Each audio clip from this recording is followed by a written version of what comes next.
الحمد للہ وسلام علی عبادہ الذین اصطفیٰ اما بعد۔ عزیز و دوستو اور بھائیو، آج جو سورہ پڑھی گئی ہے اس سورہ شریفہ کا نام ہے سورہ نساء۔ نساء کا معنی ہے عورتیں، لیڈیز، فیمیل، پنگل۔ حضرت نبی پاک صلی اللہ تعالی علیہ وسلم کو نبوت ملنے سے پہلے دنیا کی جو حالت تھی جانور سے بدتر تھی۔ جانور بہتر تھے۔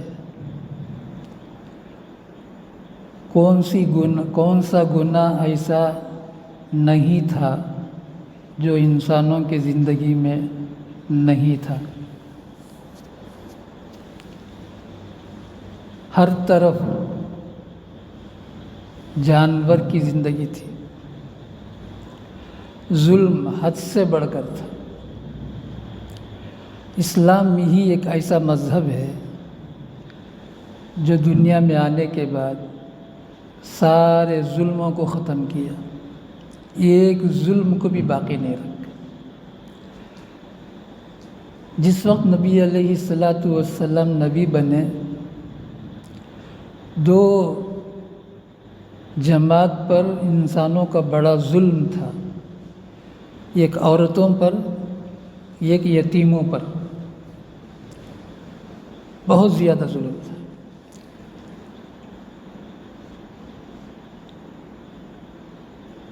ماں کی بھی قدر نہیں تھی، بہن کی بھی قدر نہیں تھی۔ عورتوں کو کوئی حصہ نہیں ملتا تھا۔ عورت بہت ذلیل تھی۔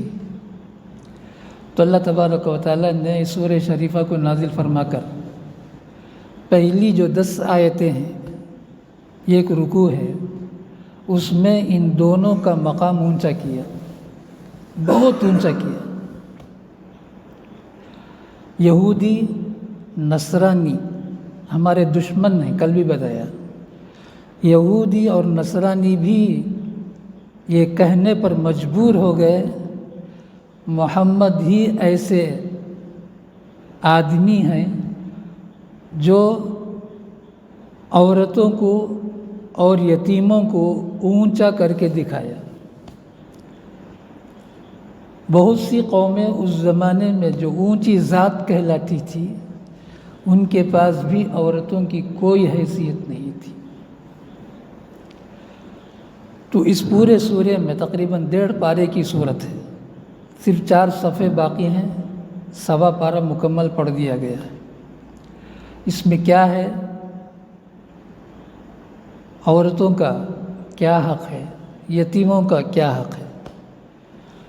اس کے بعد 2 آیت میں اللہ تعالیٰ نے وراثت کا حکم جاری فرمایا، کوئی انتقال کر جائے کسے کیا کیا ملے گا۔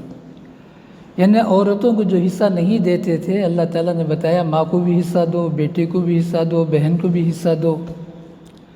2 آیتوں میں، بڑی آیتیں ہیں، ایک ہی صفحے میں 2 آیتیں ہیں۔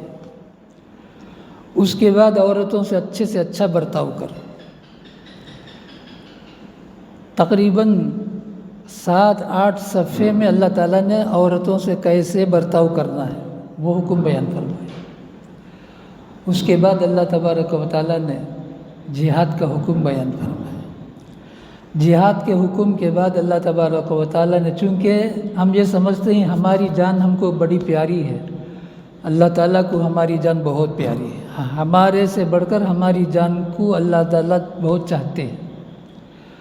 میدان جہاد میں دشمنوں کے سامنے جب مقابلہ کرنے جاؤ تو نماز کا وقت آئے تو نماز کو ضائع نہ کرو، بلکہ آدھی جماعت ہو جاؤ۔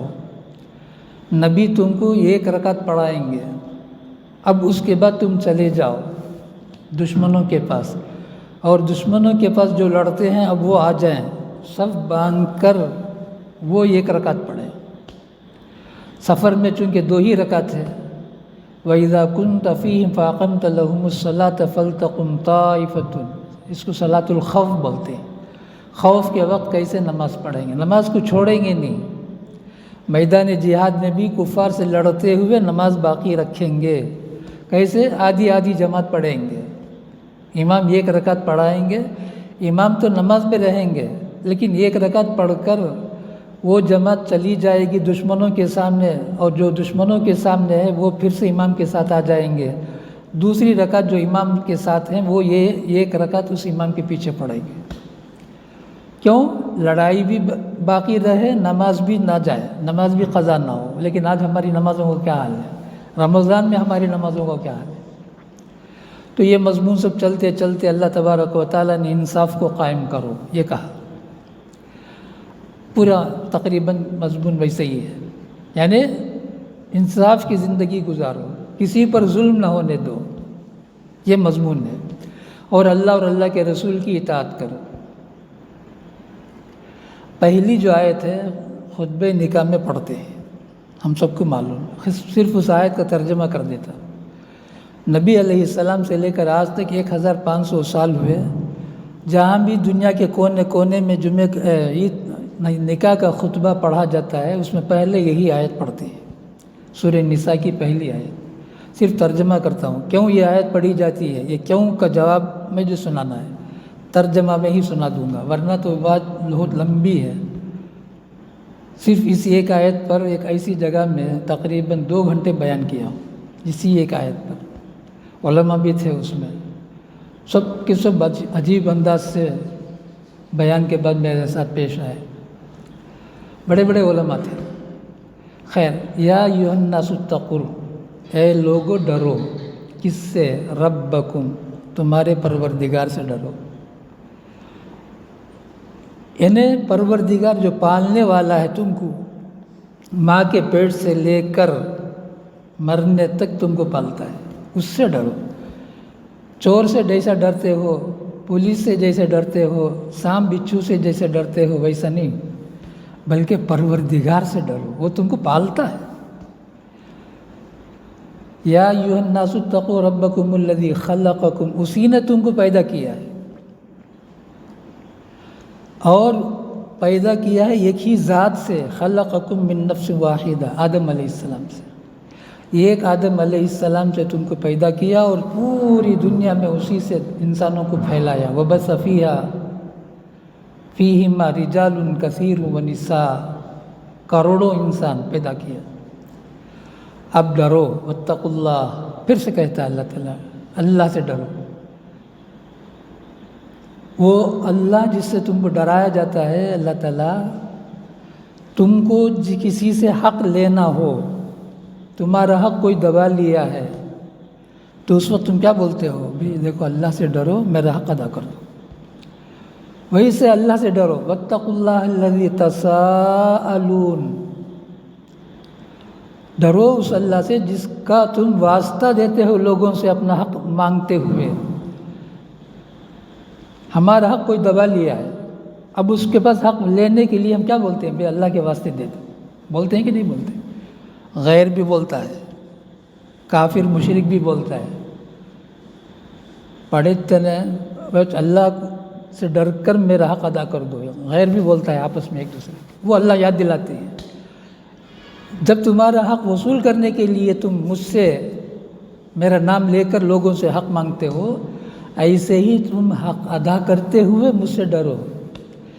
اسلام صرف ایک ہی بات سکھاتا ہے، حق ادا کرنے والے ہو جاؤ، دنیا کا جھگڑا ختم ہو جائے گا۔ حق مانگنے والے نہ ہو، حق مانگو گے جھگڑا کھڑا ہوگا، حق ادا کرو جھگڑا ختم ہوگا۔ حق مانگو گے جھگڑا کھڑا ہوگا، حق ادا کرو گے جھگڑا ختم ہوگا۔ پھر اللہ تعالیٰ آخر میں یہی فرمایا، دیکھو آدمی کیا کرتا ہے، زور والا ہے تو زور دکھاتا ہے، پولیس کا، کورٹ کا، سی ایم کا، وزیر کا، پی ایم کا حوالہ دیتا ہے، میرے پاس وہ ہے، میرے پاس وہ ہے، سی ایم میرے جیب میں ہے۔ تو اللہ تعالیٰ فرماتے ہیں تیرے پاس پورے زور والے ہیں، لیکن کمزور جو ہے اس کے ساتھ اللہ ہے، ان اللہ کان علیکم رقیبا، دیکھو تمہارے اوپر اللہ تعالیٰ کی ذات جو ساری طاقتوں کی بڑی طاقت والا ہے وہ تمہیں برابر دیکھ رہا ہے، تمہاری برابر نگرانی کرتا ہے، تمہیں فالو کرتا ہے، تمہیں چھوڑتا نہیں ہے، دنیا میں چھوڑ دیتا ہے لیکن اس سے بچ کر نہیں جاؤ گے۔ یہ مضمون سب سے پہلے خطبہ نکاح میں پڑھتے ہیں، یہ بتانے کے لیے لڑکے والوں لڑکیاں والوں سنو اور اللہ سے ڈرو۔ اب تم اپنی زندگی نہیں بنانے والے ہو، اللہ سے ڈر کر اپنی زندگی کو گزارو۔ یہ مت سمجھو لڑکے والوں تم زور والے ہو، یہ مت سمجھو لڑکی والے تم زور والے ہو، تم چاہے کتنی بھی زور والے ہو، تمہارے آپ مقابلے میں جو کمزور ہے، لڑکا زور والا ہے تو لڑکی کمزور، لڑکی زور والی ہے تو لڑکا کمزور، تو اللہ تعالیٰ فرماتے ہیں کمزور کے ساتھ اللہ تعالیٰ ہے۔ دعا فرمائے اللہ تعالیٰ ہم سب کو اس ماہ مبارک کی قدردانی کی توفیق عطا فرمائے۔ 5 پارے ہو گئے ہیں الحمدللہ، یعنی 4 تراویح ہوئی ہے، 5 پارے ہو چکے ہیں، 3 روزے بھی ہو چکے ہیں، بقیہ بھی اللہ تعالیٰ آسانی کے ساتھ پورا فرمائے۔ سبحان اللہ و بحمدہ، سبحانک اللہم و بحمدک، نشہد ان لا الہ الا انت، نستغفرک و نتوب الیک۔